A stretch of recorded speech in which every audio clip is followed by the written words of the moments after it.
Aponibolinayen.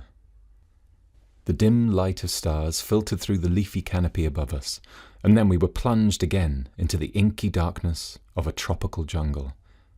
On and on we went, through narrow paths, steep in places, and made rough and dangerous by sharp rocks, as well as by those long creepers of the jungle, whose thorny fingers are ever ready to seize horse or rider. And our patience was nearly exhausted when we at last caught sight of dim lights in the valley below. Half an hour later, we rode into the village of Manabo. Against the blackness of the night, grass-roofed houses stood outlined in the dim light of a bonfire, and squatting around that fire, unclad save for bright blankets wrapped about their shoulders, were brown-skinned men smoking long pipes, while women, bedecked with bright beads, were spinning cotton.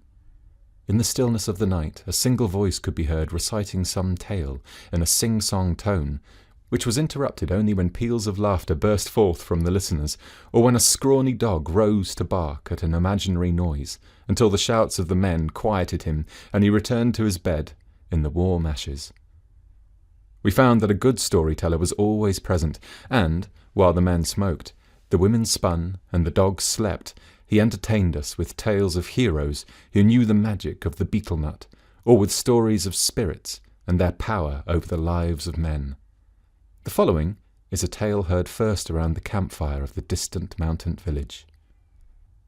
One day, Aponibolinayen and her sister-in-law went out to gather greens. They walked to the woods to the place where the sixiklat grew, for the tender leaves of this vine are very good to eat. Suddenly, while searching about in the underbush, Aponibolinayen cried out with joy, for she had found the vine, and she started to pick the leaves. Pull as hard as she would, however, the leaves did not come loose, and all at once the vine wound itself around her body and began carrying her upward. Far up through the air she went until she reached the sky, and there the vine set her down under a tree. Aponibolinayen was so surprised to find herself in the sky that for some time she just sat and looked around, and then, hearing a rooster crow, she arose to see if she could find it.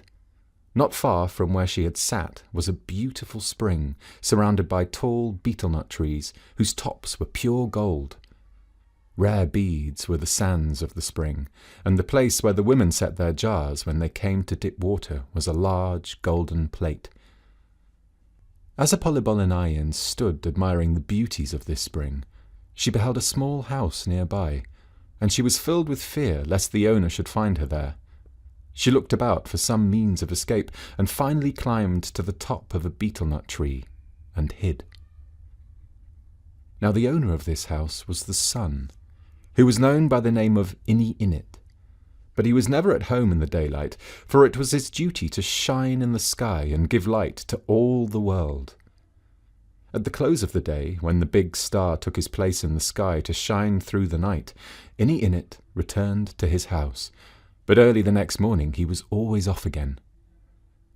From her place in the top of the betel-nut tree, Aponibolinayen saw the sun when he came home at evening time, and again the next morning she saw him leave. When she was sure that he was out of sight, she climbed down and entered his house, for she was very hungry. She cooked rice, and into a pot of boiling water she dropped a stick, which immediately became fish, so that she had all she wished to eat. When she was no longer hungry, she lay down on the bed to sleep. Now late in the afternoon, Init returned from his work and went to fish in the river near his house, and he caught a big fish.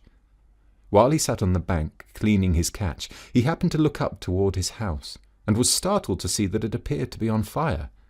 He hurried home, but when he reached the house, he saw that it was not burning at all, and he entered. On his bed, he beheld what looked like a flame of fire, but upon going closer, he found that it was a beautiful woman fast asleep. Init stood for some time wondering what he should do, and then he decided to cook some food and invite this lovely creature to eat with him. He put rice over the fire to boil and cut into pieces the fish he had caught.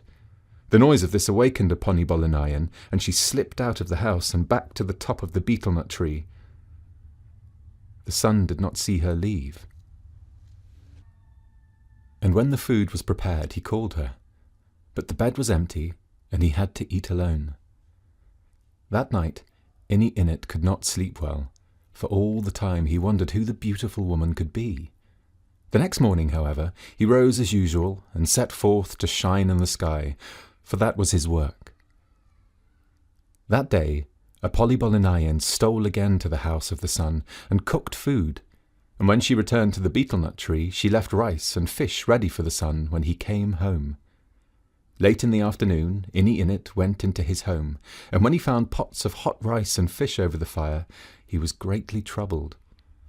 After he had eaten, he walked a long time in the fresh air. "Perhaps it is done by the lovely woman who looks like a flame of fire," he said. "If she comes again, I will try to catch her." The next day the sun shone in the sky as before, and when the afternoon grew late, he called to the big star to hurry to take his place, for he was impatient to reach home. As he drew near to the house, he saw that it again looked as if it was on fire. He crept quietly up the ladder, and when he reached the top, he sprang in and shut the door behind him.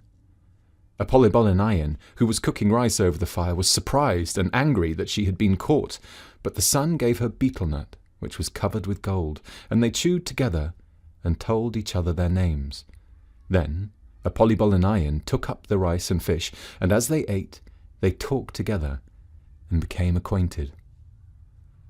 After some time, Aponibolinayen and the sun were married, and every morning the sun went to shine in the sky, and upon his return at night he found his supper ready for him. He began to be troubled, however, to know where the food came from, for though he brought home a fine fish every night, Aponibolinayen always refused to cook it. One night he watched her prepare their meal, and he saw that, instead of using the nice fish he had brought, she only dropped a stick into the pot of boiling water. "Why do you try to cook a stick?"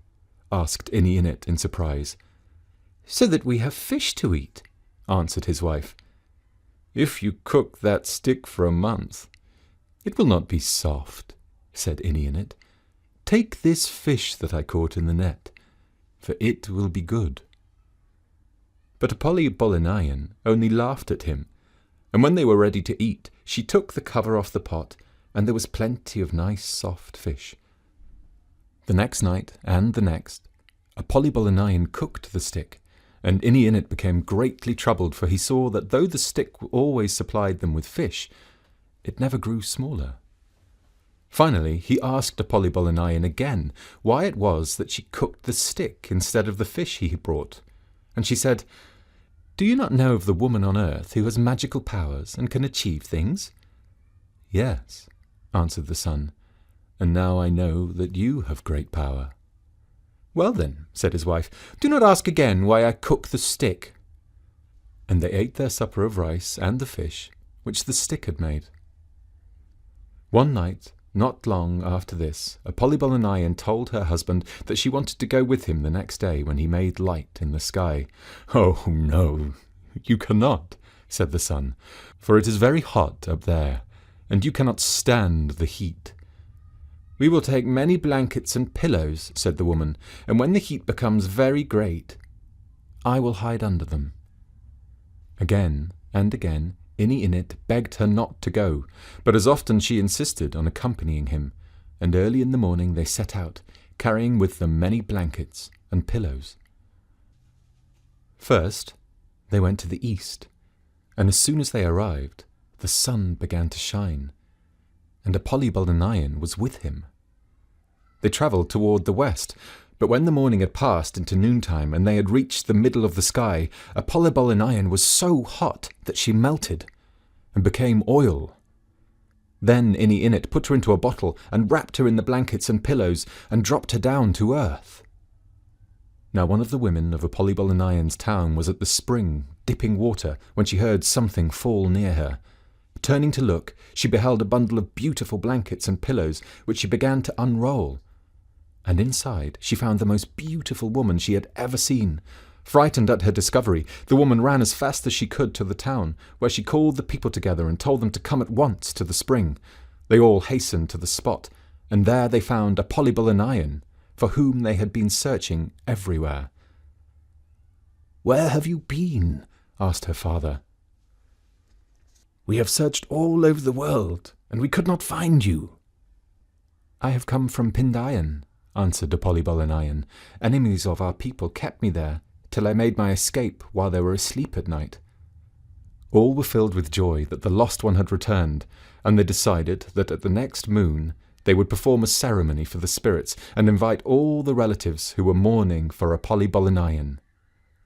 So they began to prepare for the ceremony, and while they were pounding rice, Aponibolinayen asked her mother to prick her little finger where it itched, and as she did so a beautiful baby boy popped out.